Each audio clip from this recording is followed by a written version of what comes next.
За самбацхан нэр хүмүүст үзэгчтэй төвшөндөө дөнжигөлдөө ярилцлага та бүхэн ээлж дугаараар хүргэж байна. За өнөөдрийн зочноор Сүхбаатар аймгийн хөдөлмөр халамж үйлчилгээний газрын хөдөлмөрийн хяналтын улсын байцаагч гэрэл цэцэрлэл оролцож байна. За таны ажил алга тавлаг уу? Сайн байна уу? Ажил авлаг тавлаг байна. Та бүхэндээ өнөөдрийн мэндийг хүргье. За бид таны өөрийн одоо эрхлэх хүрээнд бол бас олон салбар байна. Уул уурхай байна, барилга, эрчим, дэд үз тээвэр төрийн байгууллагын явьчжээ. Сэдв болгоноор бас ярилцгийг бол цаг хугацаа орох учраас өнөөдөр та бүхэн ярилцах сэдвүүл үндсэндээ уул уурхай түүний тээвэрлэлтэй холбоотой хөдөлмөрийн харилцаатай холбоотой энэ сэдвээр хоёулаа бас ярилцсанаа. Тэгээ энийг одоо бас яагаад ярих болсон шалтгаан байвал одоо Сэдхооны Сүхбаатар аймагт уул уурхайн зөвлөгөө болсон тийм ээ. За тэн дээр бол одоо та уул уурхайн компаниудад мэдээлэл өгсөн. Гэхдээ бол ингээд төнлөнгөөс харахад л тэр үеийн мэдээлэл харьцангуй хүнд бага хүрсэн юм шиг санагдсан. Ялангуяа тухайн хурлын ерөнхий урамсгал бол энэ уул уурхайн компаниудаас одоо яаж одоо нийгмийн хариуцлага хүрээнд хэдэн төгрөг авах уу гэдэг асуудал дээр гол анхаарад уг нь таны энэ хүний ярьж исэн одоо сэдв хүчтэй мэдээлэлүүд маш одоо ноцтой гэж хэлж болохоор том анхаарахгүй байхын аргагүй юм сэдв байсан.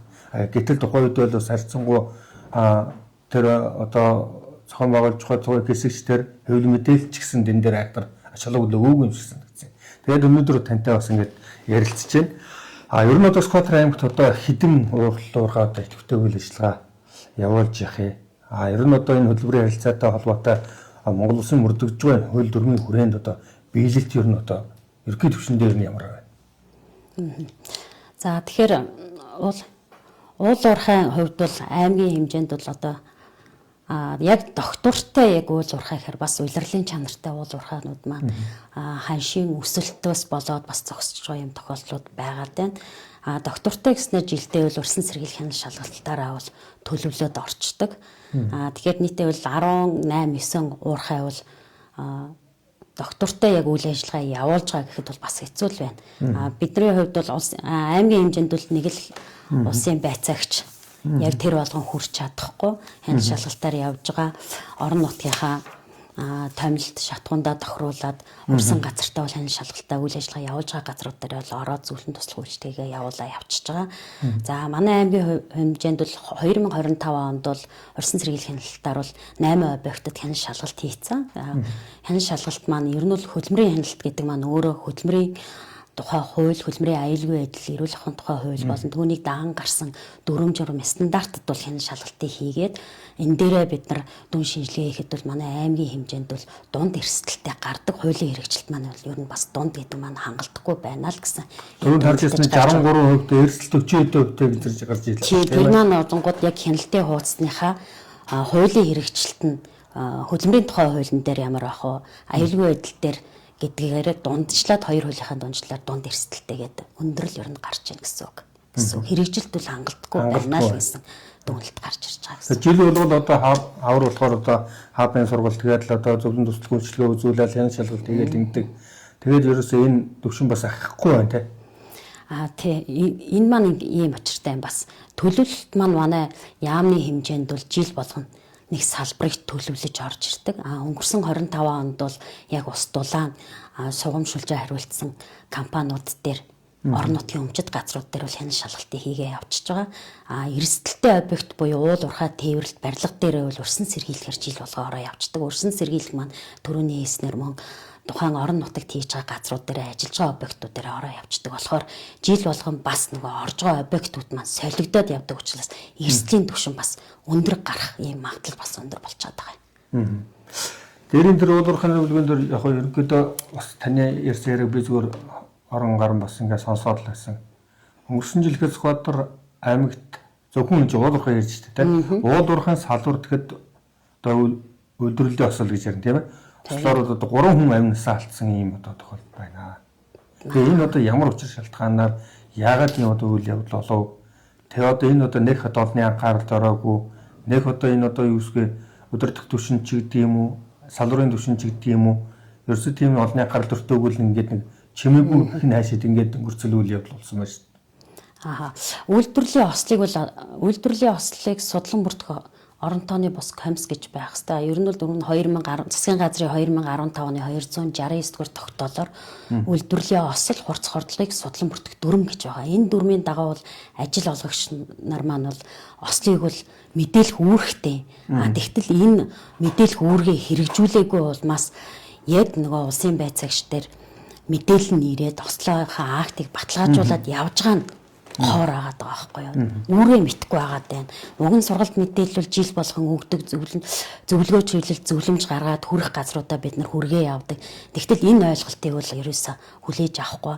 Энэ осол маань яаж яах вэ гэхээр яг осол гараад ирэнгүүт цагдаагийн байгууллага дээр бүртгэгдээд цагдаагийн байгууллагаас манай руу шилжиж ирдэг үйлдвэрлэлийн ослыг нуун дарагдуулсан гэдэг чиглэлээрээ орж ирээд энэ ослол маань одоо манай дээр бүртгэгдээд акт нь баталгаажуулагдаад явж байгаа ийм ослын мэдээлэл одоо аль биесээр бүртгэгдчихэд яваад байна. Одоо сая одоо нэр дурдсан 3 осол гэхэд одоо ямар үйл явдал болсон байх вэ? Ер нь бол зам тээврийн осол. Гэхдээ энэ маань ажил үргээ гүйцэтгэж яваад осолцсон ийм ослууд байгаад байна. Тэгэхээр зам тээврийн осолч гэсэн ажлаа тухайн ажилтан ажил үргээ гүйцэтгэж явж байгаа бол ажил олгогч ажлын цагаар ажил үргээ гүйцэтгэж яваавал энэ маань өөрөө үйлдвэрлэлийн осол болоод энийг ажил олгогч маань шалтгаан нөхцөлийн тодорхойлоод энийг судлан бүртгэх үүргээ ерөөсө хэрэгжүүлэхгүй байгаа л ийм юмнууд бүртгэгдээд байгаа гэсэн үг манай дээр.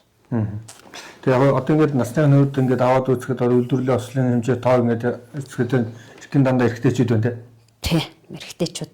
Ихэнхдээ одоо уул уурхай тээвэрлэлтэй бол ихэнхдээ л нөгөө орон нутгаас ирж холоос ирж тээвэрлэлтийн үйл ажиллагаа явуулж байгаа. Ийм оростроор ирж ажиллаж байгаа. Ийм орон нутгийн улсууд ирээд ажиллаж байгаа болохоор холоос дандаа л эргэжтэйчүүд маань ирж хөдөлмөр эрхлээд явж байгаа. Ийм тохиолдлууд бүтгэгдээд байгаа гэсэн. Уул уурхайн компаниуд одоо ер нь мэдээж гэрээ хэлцэл байгуулж байгаа энэ хариуцлага өгөрч байна. Одоо аймаг орон сумтай байгуулсан гэрээнд дэрч гэсэн энэ ч одоо бас энэ хөдөлмөр аюулгүй байдлын энэ тал дээр бас хангаж ажиллах, байгаль орчныг хамгаалах ерөөсө маш олон 17-8 төрлийн зүйл залтыг л одоо мөрдөж ажиллаж байгаа шүү дээ. Тэгэхээр энэ одоо гэрээгээ дүгнэтгэл байх. Гэтэл одоо энэ ингээд энэ тоо хэмжээ буурахгүй байна гэдэг аль аль хяналт суул байна уу? Аль эсвэл уурхайн компаниуд өөрсдөө хариуцлагагүй байна уу? Энэ маань өөрөө хуулиараа бол зөвхөн уул уурхай хөдөлмөрийн байцаагчийн ажил олгогчийн гэдэг юм хяналт бол өөрөө эн чинь шат дараатай явагдаж байгаа байхгүй юу? Орон нутгийн засаг даргын бүрэн эрх байна. Иргэдийн төлөөлөгчдийн хурлын тэргүүлэгчдийн бүрэн эрх байна. Орон нутгийн мэрэгчлэлтний бүрэн эрх үүрэгт нь байгаад байгаа байхгүй юу? Хяналт хийх процесс үйл ажиллагаа чинь шат дараатай л явагдаж байгаа. Анхан шатнаасаа эн чинь өөр сумын орон нутгийн хаабын салбар зөвлөл гэж байна. Үйлдвэрлэлийн ослыг судлан бүртгэх орон тооны бус комисс гэд байж ах хэвээр. Тэгтэл манай орон нутгууд дээр одоо энэ комиссууд маань за зарим нэг газар сум орон нутагт маань бүртгэлтэй байна. Цаасан дээр буулгасан боловч яг энэ ажил өөрийнхөө дагуу хуулийн дээр заасан ажиллахгүй энэ тохиолдол гараад байгаа байхгүй. Жил болгон хөдөлмөр халамж үйлчлэгээний газраас албан тоод хөргүүлдэг. За энэ комиссаа ажиллуулаасай. За салбар зөвлөлийн хувьд жил болгон одоо 4 сарын 1-ээс 28-ны хооронд сарын аян зохион байгуулж байна. Жил болгон л энэ албан тоодыг хөргүүлдэг. Аян зохион байгуулж байна. Чиг үндэд сургалт мэдээлэл өгж байна. Үүрэгч нь энэ вэ шүү гэж мэдээлэл өгөөд байдаг. Ерөөсөө ойлголтыг бүрэн гүйцэд хүлээж авахгүй ийм тохиолдол байгаа учраас хаана анхан шатн дээрээ хяналтаа хийж зөвлөн тослох үйлчилгээ маань ер нь учир дутагдaltaй хүрээд байгаа байхгүй. Нэг хүн мэдээлэл өгөөд явах, нэжгээд олон орон нутгийн байгууллага мэрэгчлэнээс мэдээлэл өгөх гэдэг чинь бас нэг өөр ойлголт болоод байна л гэсэн үг бас. Одоо та хэд одоо ингээд одоо хөдөлмөрийн улсын байцаагч та ч өмнө мэрэгжлийн хэлтийн салбарт ажиллаж байсан. Хэдэн жил ажилласан та? Одоо 8 дахь жилээ ажиллаж байгаа. 8 жил ажиллаж байна. Сарцангуус туршлагатай юм хүн байна. Тэгэхээр одоо нэг байцаагч одоо Бүхлүүтэн аймгийн энэ одоо энэ олон салбарын асуудал ингээд хариуцаад ингээд явхад ер нь одоо хүн хүч дутах тийм нөхцөл байдал байна. Магадгүй айгуул төсөв хөрөнгө одоо явж хурц ажиллах тал дээрээ хүртэл одоо өндөрлөл үүсэж байгаа. Тэгэн. Ер нь бол хөдөлмөрийн байцаагчийн оронтой маань 2 байгаад байгаа. Мөн хөдөлмөрийн эрүүл ахуй нэг оронтой байх хэвээр манай дээр одоо сул оронтойтой явж байгаа. Нэг байцаагч бол яагаад ч хүрэхгүй. Нэг байцаагчийн төлөвлөгөөт хяналт шалгалтын нормтын өөрөө 20 объект байгаад байгаа. Жилийнх нь. Тэгтэл ахаад хажуугаар нь урьдсан сэргийлэх хяналт шалгалт гэхээр тэрэндээ хүрч ажиллан төлөвлөгөө торёгоо хийжээ тэрнээс гадна урьдсан сэргийлэх төлөвлөгөөд бас өргөдөл гомдлын дагуу бид нар мөн бас ажиллаж байгаа учраас энэ бүтэн жилдээ бас багтаж ажиллахгүй нэг байцаагчийн хувьд бол хүрч ажиллахгүй байгаа тань л гэсэн үг байхгүй. Тий. Тэгэхээр одоо энэ Зөвсгөөдөр аймагтаа шилжүүлдэг. Усын хэмжээний мэрэгжлийн хяналтын газар гэж байж гад тэгээд татан болгоцсон. Тэгээд бүх чиглэлээр нь салбарт нь ингээд хуваарлцсан тий. Тэгэхээр манайханд одоо ингээд ерөнхий басны хандлага ингээд явсан газар ажиглагдаад байдаг. Мэргэжлийн хяналтыг гээд одоо хяналтын улсын байцаагч гээд очиж ийн гэхлээр мэргэжлийн хяналт байхгүй болсон шүү дээ. Бараг та нар юу ярьж байгаа. Хааны ийм нэг хандлага бас одоо ингээд хуучин мэргэжлийн хяналтын газар гэдэг чинь бас нэг айхгүй ч гэсэн айгүй дээрээ толгойтой тамга тамдигтэй тий. Ийм хэсэг гэтэл ингээд салбар ингээд хуваарлаад ингэчгээр ер нь бас нэг арай нэг хандлага ер нь бас хүчнээс өөрчлөгдөж байна. Яг анх бол бас хандлага өөр байсан. Нөгөө жил болгон ингээд хяналтаар яваад мэдээлэл өгөөд явахаар бас харьцангуй гайгүй ойлголттой. Нөгөө хяналт маань байгаа гэдэг ойлголтоо бол авчиж байгаа. Хамгийн анхны жилдээ үл ер нь бол байхгүй халцал гэдэг асуудлаар ямар сандаа үйлдвэрлэлийн ослыг хаана баталгаажуулахыг мэдэхгүй байсан учраас хугацаа алдчихлаа гэдэг тохиолдолч манай дээр бас гарч ирсэн. Тэгэхээр одоо бол бас нөгөө мэдээлэл аваад зөвлөн туслах зөвлөмжөө хөргүүлээд яваад байхаар бас энд нөгөө хяналт маань байгаа юм биш үү гэдгийг бол бас салбарууд маань мэдсэн. Эхнийдээ салбартаа эрсдэл өндөртэй бий уул уурхай тээвэр барилгууд маань мэдээд байгаа. Бусад салбар маань бас энэ хяналтын чиглэлээ мэдгүй эрсдэлтэй салбар руугаа бид нар ихэнх юунуудаа үзүүлээ явчихж байгаа шүү дээ. Энэ жилийн хувьд бол бас сарын аяны хүрээнд нөгөө нийгэм сэтгэл зүйтэй холбоотой урайтай явж байгаа учраас харьцангуй энэ оны хувьд бол бас төрийн болон худалдаа үйлчилгээ салбараа бүр өргөн хүрээтэй авч ийм үйл ажиллагаа зохион байгуулад явж байгаа гэсэн манай хабын салбар зөвлөлөөс. Жишээлбэл ингээд манай сайт руу ингээд олон хүмүүс ингээд ханддаг. Тэгээ ялангуяа энэ уулуурхай компани ч том жижиг бас цаар хүрээ бүх юмараа харилцаа адилгүй байна шүү дээ. Бүгд биш. Ер нь одоо жижиг одоо үйл ажиллагаанд тогтмол бус юм уурхайнуудаас ямар нэг асуудал үүсэж байна гэхээр ингээд хүнийг инженеэр ажилуулчихад одоо цагийн ажилтан гэх юм уу барилга дээр ажилуулчихад тэгэд ингээд цалин өсөө нөгдөггүй өөнчтэй хэлсэн ярьсандаа байдгүй. За тэгвэл та нар тохирсон гэрээ хэлцэл юм байна гэхлээр байдгүй нэгэн дадлал төлөөгүй гэсэн ийм одоо асуудлууд одоо бас энэ ч одоо бас таны өөрийн ажил өөртөө хамаарч байна. Хамаарна. Энд маань өөрөө хөдөлмөрийн гомдлууд бас нэлээд ирээд байгаа. Ирж байгаа. Одоо өнгөрсөн онд бол бас 6 гомдол ирчихсэн. Одоо энэ онд бүр 7 гомдол ирчихсэн. Ер нь бол бас харьцангуй иргэд маань хуулаа бас мэддэг, ойлгодог, ирэх үүргээ мэддэг болцсон. Тэгэхээр мөн дагаад ажил олгогчд маань хууль дүрмээ биелүүлэх хууль дүрмээ биелүүл маань гэд маань ажилтан иргэд маань ч мөн үүргээ мэдэх хэрэгтэй, эрхээ эдэлж аваад үүргээ эдлэх хэрэгтэй. Энэ гомдлын хүрээнд бол манайх ажилдаг. Зохилтоосчлан гомдол маань өөрөө ангиж байгаа штэ. Тухайн байгууллага 20 ба түүнээс дээш ажилтнтай бол маргаан тасах комисс байгуулах хуулийн дээр заагдсан. Үнэхээр маргаан тасах комисснд байхгүй бол сум орон нутагт нь 3 талд маргаан таслах 3 талд хороо гэж байгуулагдчихж байгаа. За энэ хороо маань байхгүй бол дараагийн шат нь хөдөлмөрийн байцаагч юм уу шүүхийн асуудал болоо явж гэнэ гэсэн үг байхгүй. Энэ шат дараагаараа явахгүй шууд хөдөлмөрийн байцаагч хандж байгаа асуудал байвал бид нар өргөл гомдыг хүлээж авахгүй гэсэн юм байхгүй шүү дээ. Тухайн иргэний эрхийг хамгаалах тийм маргааныг бас таслан зогсоох ийм үйлдэлээр бол гомдол мэдээллийг авчвал шалгалтаа хийгээл явж байгаа. Тэгэхээр одоо энэ уулуурхай компаниуд одоо цалингаа өгөхгүй байна гэдэг бол иргэний хохироож байгаа. Ийм л шүү дээ. Ер нь одоо хуулиар бол одоо зөвхөн харилцаанд оржлогоол тэрүүний нийгмийн даатгалын шимтгэлийг төлгөл ёстой. Тэ. Тэгэхгүй ингээд барилгын салбар чи одоо зөвхөн цагийн ажилтан хар ажилтан тусдаг ажилтан гэдэг шиг зөөр нэг тохиролцоод ажилуулждаг. Тэгээд за би чамд чиний 7 хоног ажиллавал би чамд сая төгрөг өгнө гэсэн бэл тэгээд үндсэндээ тэрийг өгдөг ингээд зүйлдээ алга болдог хичнээн сар жилээр авч чадахгүй юм л болж байна л та. Тэгэхээр энийг одоо тухайн уулуурхай компаниудаа ямар хариуцлага хүлээх ёстой? Ер нь ингэж зөвхөн хөдөлмөрийн гэрээ контракт биш аман хэлцээрээр тохиролцсон тухайн хүн хөдөлмөр эрхэлсэл гэж явж тооцогдож явж байгаа учраас энэ дээр за цалин хүнсийг олгоогүй зөрчлийн хуулиараа энэ арга хэмжээ маань 5 сая төгрөгийн арга хэмжээтэй болоо явчих жоох. Тэгэхээр энэ эрсдлийг манай ажил олгогч нар мэдчил байгаа тийм. Хүний цалин хүнсийг олгоогүй бол 5 сая төгрөгийн торгуульд орох гээд байна. Дээрээс нь өдрийн алдан гээд 0.3%-ийг алдан тооцоод явна. Хоног тутамдаа 0.3% алдан тооцож байгаа учраас ажил олгогч маань энийг ер нь бол манай барилга ихэнхдээ эрсдэлтэй газрууд бол бас харьцангуй гайгүй ойлгоод явцсан. Цалин хүнсний гомдлууд бол урд нь ирээд бас шалгагдаад ийм асуудлууд бол эрсдлийн тооцоод арга хэмжээг авахлаа явцсан учраас харьцангуй гайгүй байгаад байгаа. Яг энэ зарим нэг барилга дээр баригадаар ирж ажиллаж байгаа. Баригадын ажил байгаад байна шүү дээ. Баригад дээр болонгууд ерөөсөө энэ нөхцөл байдал бас тасрахгүй. Гүйцэтгүүлэгч компанийн хувьд бол хууль дүрмээ биелүүлждэг баригад дээр хяналтаа тавихгүй байгаа ийм тохиолдлууд бас гараад байгаа. Энэ дээр бол бас зөвлөлт туслах үйлчлэгээ үзүүлээд зөвлөмжөө өгөөд баригад болон тэ гүйцэтгэгч компанидаа бас адилхан хяналтаа тавьж явна. Энэ хууль дүрмийг биелүүлнэ гэдэг бол зөвлөм чиглэлийг өгөөл явж байгаа байна.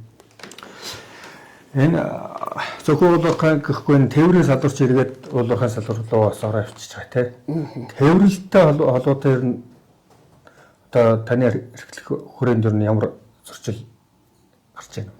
Тээвэр дээр бол яг цалин хөлс мөн аюулгүй байдал адилхан хяналт одоо салбар дундын хяналт гэж явдаг байхгүй. Аль салбар дээр хяналт хийгдэн хөдөлмөрийн аюул байдлын хяналтыг хийгээл явна гэсэн. Тээвэр одоо энэ манайхны нэг ойлгохгүй байгаа маань уулуурхай уулуурхайн салбар, авто тээвэр замын салбар гэж салбарын хэлцээр усын хэмжээнд батлагдаа явчихж байгаа юм. Энэ хэлцээрээ ажилтны нийгмийн асуудлыг, аюул байдлыг ханхаар хэлцээр дээр тусгагдсан учраас тэр хэлцээрийг мөрдөж ажиллахаар заагдсан. Цалин хүнсийг мөрдөл тогтоогоод өгсөн байна. Уулуурхайн салбар дээр хүн болгон хөдөлмөрийн хүнсний доод хэмжээг 2 дахин нэмэгдүүлнэ гэдгийг мэдээд байна тийм ээ. Тэгвэл мөн тээврийн салбар дээр мөн л яг тэрийг заагаад өгсөн хөдөлмөрийн хүнсний доод хэмжээг 1.5 дахинаар нэмэгдүүлнэ гэдэг заалтыг оруулаад өгчөөд байхад энийг ажил олгогч маань ч мэддэггүй, ажилтан маань ч мэддэггүй. Энэ хэлцээрээ мэддэггүй байгаа байхгүй. Тэгэхээр хэлцээрийн энэ заалтын дагуу хөдөлмөрийн хүнсний доод хэмжээ нь 1.5 дахин гэвэл 1,188 мянган төгрөгөөр цалинж хатал 792-оор цалинжуулаад хөдөлмөрийн хүнсний доод хэмжээг мөрдөж ажиллаагүй байна гэж нөгөө зөрчил маань гараад ирдэг. Энэ дээрээ тээврийн салбар дээр бол айгүй их зөрчил гарч байгаа. За хаб дээр ч гэсэн мөн ялгаагүй. Ер нь одоо манай аймгийн хэмжээнд Эрдэнэ цагаан сумын бичигт дээр одоо маш олон тээврийн компаниуд ирсэн. Бүх орон нутгуудаас Доорнот, Өмнө Говь, Төв аймгаас хүртэл компаниуд ирсэн. Одоо яг хяналтанд бол нодны урьд 83 компани байсан бол одоо хяналтаас гарсан нөгөө компаниудаас хамрагдчихсэн бол одоо мэдхгүй компаниуд асар олон болоод ирсэн. Эднэр дээр зөрчлүүд аягүй байна. Одоо бичгтэд их хичээл одоо тээврийн хөлсөөтэй тохирч чадахгүй одоо тэг зохицуултыг ингээд жолооч нар ингээд зохицуулт хийсэн юм тохиолдол байна. Одоо энэ асуудлыг одоо та хүн хэр одоо харилцаалуутай ажиллаж яаж хэвчтэй? Одоо яг энэ тээвэрлэлт дээр болонгууд хувь гэрээ хийчихэд байгаа.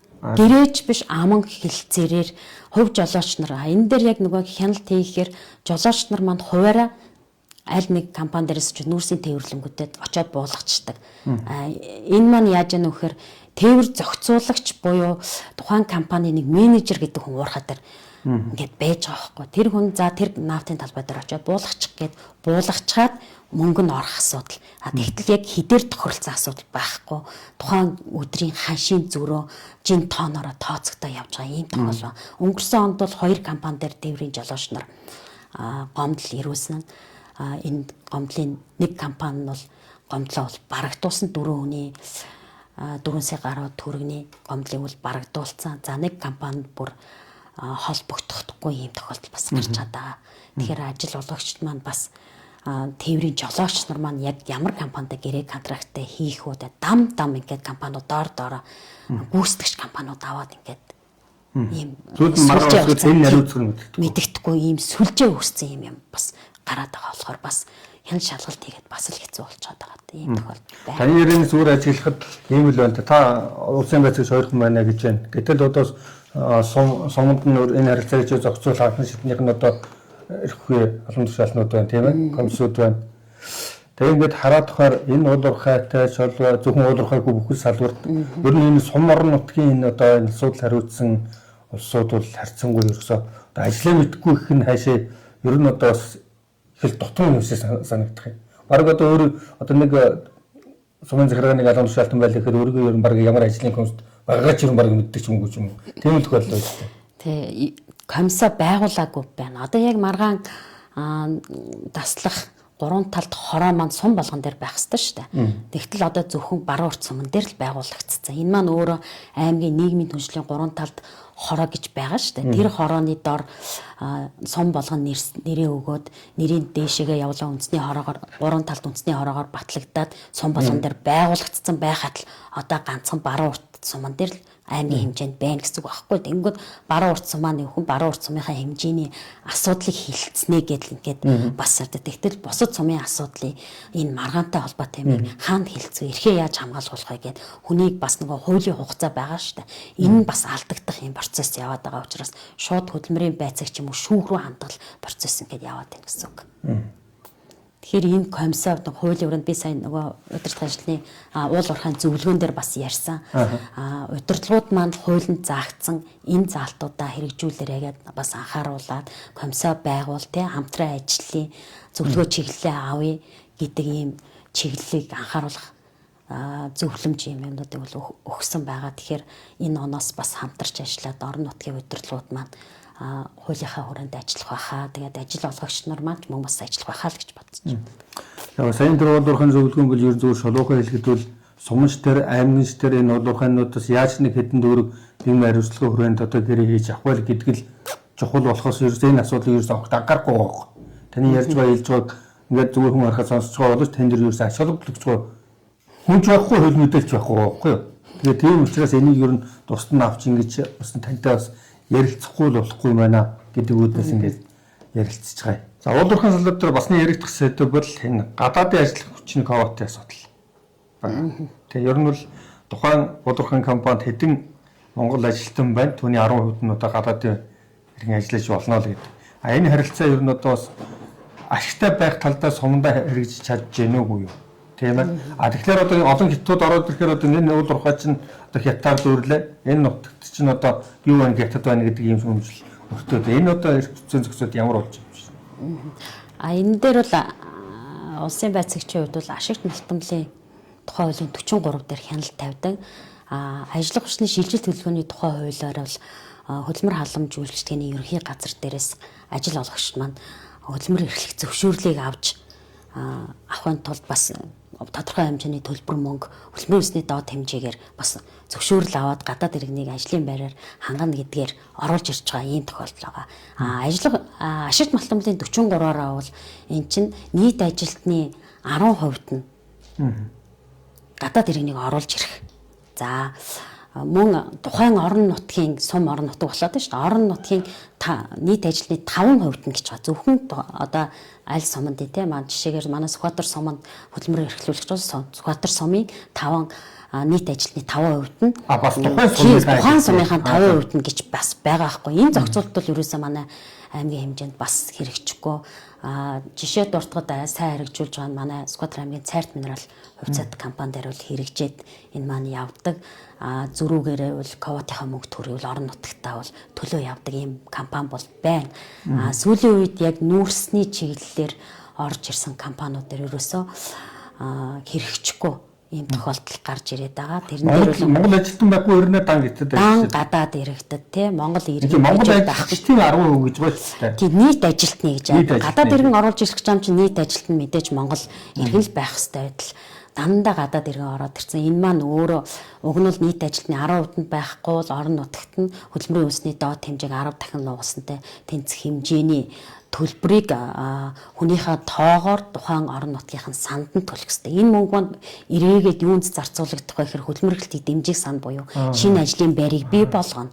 Тэ орон нутгийн боловсрал, эрүүл мэнд дэн чиглэлтэнд зарцуулагдахаар ингээд зохицуулаад хуулинд нь ороод ирсэн.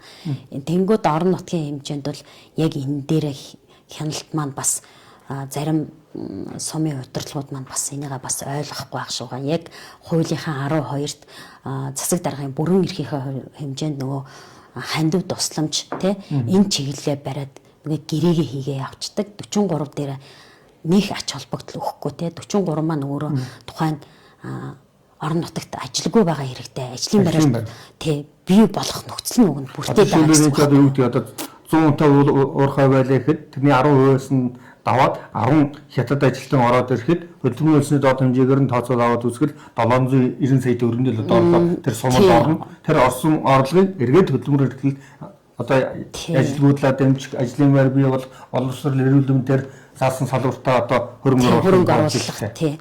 Энэ маань иргэдийн хурлаараа ингээд батлагтаад байна. Өнгөрсөн онд бол аймгийн хэмжээнд бол 4 газар дээр уул уурхай дээр бол акт тогтоосон ийм тохиолдол байгаа. Нийтдээ 2.5 тэрбум төгрөгийг актыг тогтоосон. Тэгээ үүнээс орсон нь одоо нэг газар дээр бол шүүхийн маргаантай яваад байгаа ийм тохиолдол байгаа даа.